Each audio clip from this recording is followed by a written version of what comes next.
أهلا بكم بأخبار الدوري الجزائري. في أول خبر فيما يخص ميركاتو الأندية الجزائرية نبدأ بجي اس كاو.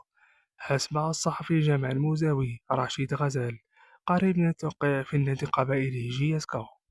وكذلك فيما يخص تعاقدات أو ميركاتو النادي القبائلي، حسب جريدة كومبيتيسيون التي قالت بالفرنسية: اجتماع بين بالحوثيين المدرب ومنصوري من أجل التسريع في عملية الانتدابات. يبدو أن شباب الوزداد يواصل تعاقداته القوية، وهذه المرة يريد لاعب قوي يتعلق الأمر بإبراهيم ديب لاعب النادي الرياضي قسنطيني دائما حسب جريدة كومبيتيسيون، والتي قالت: لا بيست ديب أكتيف. إذن سيربي يريد التعاقد مع ديب اللاعب السياسي. أما فيما يخص بلالي ومولودية الجزائر، فقد عنوان جريدة كومبيتيسيون: بلالي مع المولودية بداية من اليوم. وكذلك اللاعب المالي ديارة هدف جديد بالنسبة لنادي مولودية العاصمة. لا تنسوا لايك وتعليق من أجل أخبار جديدة في مخص الدوري الجزائري، وشكرا.